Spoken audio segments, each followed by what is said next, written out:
তো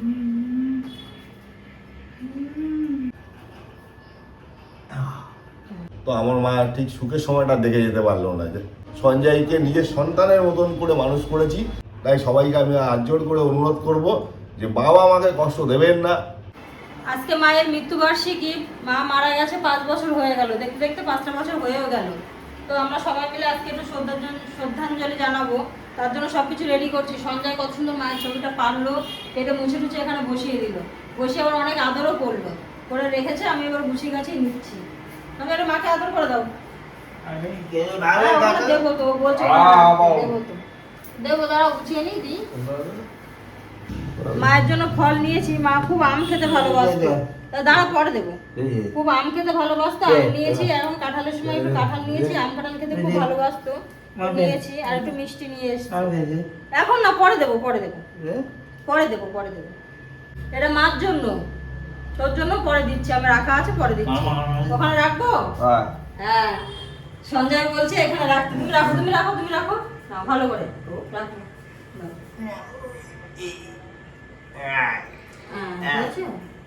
ভালো করে বসো, পড়ে না যায়। হ্যাঁ, সঞ্জয় বুঝতে পেরেছে যে আমি এটা গুছাচ্ছি মায়ের ওখানে দেবো বলে, ওই জন্য যেই গোছানো হয়ে গেছে বলছে এখানে দেওয়ার জন্য। এটা কি মালা? মালা এনে রেখেছি, মালাটাও পরাবে।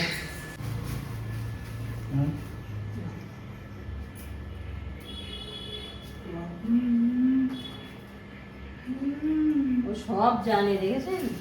মালাটাও পরাতে হবে। ভালোভাবে দাও, ভালোভাবে দাও।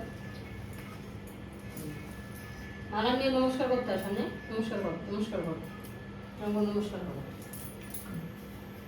হাত দাও, হাত দাও, হাত দাও, হাত দাও।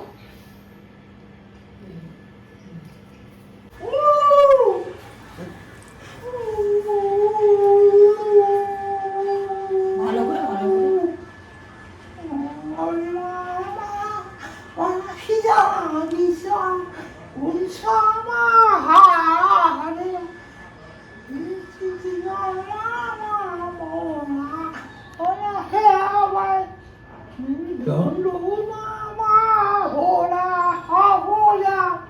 আচ্ছা, এবার রাখ, এবার রাখ, এবার রাখ, এবার রাখ। লেগে যাও, পয়টা লেগে যাও। ওখানে রাখো।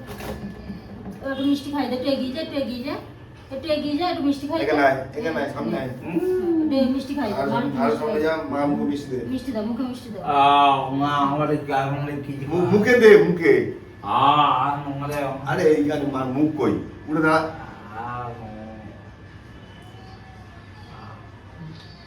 মুখ কোথায়? মার মুখ কোথায়? উঠে দাঁড়া, উঠে দাঁড়া, তাহলে যাবে। উঠে দাঁড়া, উঠে দাঁড়া, দাঁড়া, দাঁড়া, উঠে দাঁড়া, তাহলে হাত যাবে। উঠে দাঁড়া, দাঁড়া, দাঁড়িয়ে দে।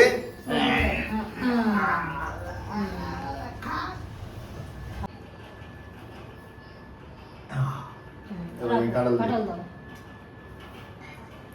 হাসিস না। নমস্কার। নমস্কার, নমস্কার, নমস্কার।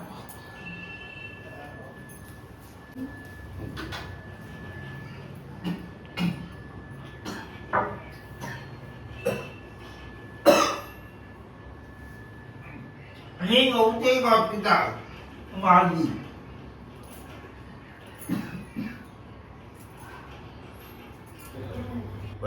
পঞ্চম মৃত্যুবার্ষিকী, মানে 5 বছর হয়ে গেছে আমার মা মারা গেছে।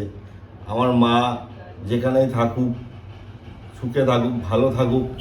আমি ঈশ্বরের কাছে প্রার্থনা করি যেন মানুষ জন্মগ্রহণ যদি নিতে পারি, আমি যেন আমার মায়ের কাছেই আবার জন্মগ্রহণ নিতে পারি। আমার মাকে আমি জীবনেও ভোলা যায় না। মা তো, আমার মা খুব ভালো মানুষ ছিলেন, খুব ভালো মানুষ ছিলেন। সারাটা জীবন খুব কষ্ট করেছে। এখন যখন মা একটু সুখের মুখ দেখলো, তখন মা আমাদের ছেড়ে চলে গেল। আমার তো ইচ্ছা ছিল মা আর বাবাকে পাশাপাশি একটা চেয়ারে বসে থাকবে, বসে আমাদেরকে বলবে এটা কর, ওটা কর। তো আমার মা ঠিক সুখের সময়টা দেখে যেতে পারলো না। যে অভাবের সময়টা মা আমাদের সঙ্গে ছিল, কিন্তু দুঃখের সময়টা সুখের সময়টা মা আর আমাদের সঙ্গে থাকলো না। এই যে সঞ্জয় আমার ভাই, খুব ছোট্ট তখন, আমার সঙ্গে সঞ্জয় ডিফারেন্স প্রায় 10 বছরের। তো মা যখন অভাবের কারণে মা কাজ করতো। আমি ওই ছোটোবেলায় এই সঞ্জয়কে নিয়ে, ছোটো থাকতে থেকেই সঞ্জয়কে নিয়ে আমি দেখাশোনা করতাম। এবং মা থাকতো না বলে ওকে খাওয়ানো, পড়ানো, স্নান করানো, এবং ও পটি করলে ওর ওয়াশও করে দেওয়া পর্যন্ত আমি করতাম। ওকে আমি খুব ছোট্ট থেকে সঞ্জয়কে নিজের সন্তানের মতন করে মানুষ করেছি। তাই সঞ্জয় আমার কাছে আমার সন্তানের থেকেও বড় কিছু, সন্তান, একটা সন্তান। এই জন্য সঞ্জয়কে আমি কোনো সময় বকি না, মারি না, ধরি না, কিচ্ছু করি না। কেননা ওকে যদি কোনো কষ্ট দিই বা কষ্টর কথা বলি বা ওকে ওর কোনো রকমের যদি ওর সঙ্গে কষ্ট আমি থাকতে পারি না ঠিক, মানে আমার মনটা যেন সারা দিন খারাপ হয়ে যাবে যদি একটু বকি। তাই ও আমার ঠিক ছেলের মতন, সন্তানের মতন।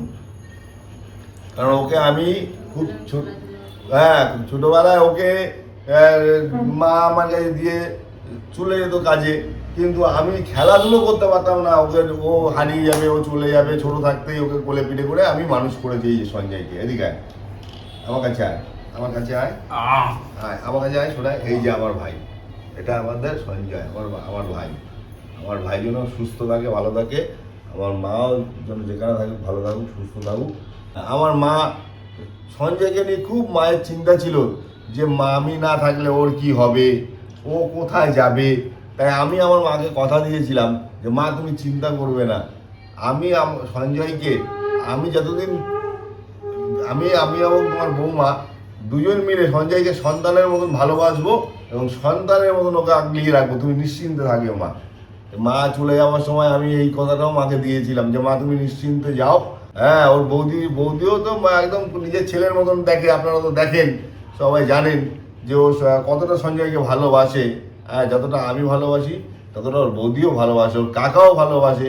তো বাবা মা এরা তো আমাদের কাছে ভগবান তুল্য মানুষ, ঈশ্বরের তুল্য মানুষ। তো বাবা মা তো সে এইটাই চায় তার সন্তান শেষ বয়সে যখন তাদের বৃদ্ধ হয়ে যাবে তখন তো তারা অল্প খাবে, একটা জামা কাপড় পরবে এবং তাদের সঙ্গে একটু গল্প করতে হবে, সময় আর টাইম অল্প করে তাদেরকে দুমুঠো খাওয়া, এইটা যেন সবাই বাবা মাকে দেয় এবং বাবা মার সঙ্গে ব্যবহারটা ভালো করে। কারণ বাবা মা আমাদের মানুষ করেছিল শুধু এইটুকু বাবার আশায়।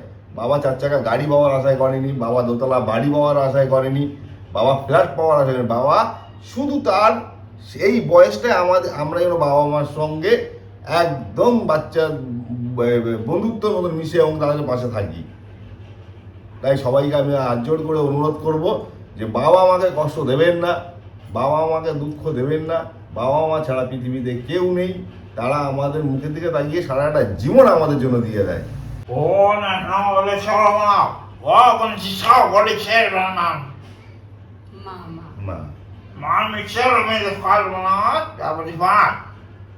ওর মতো করে বলছে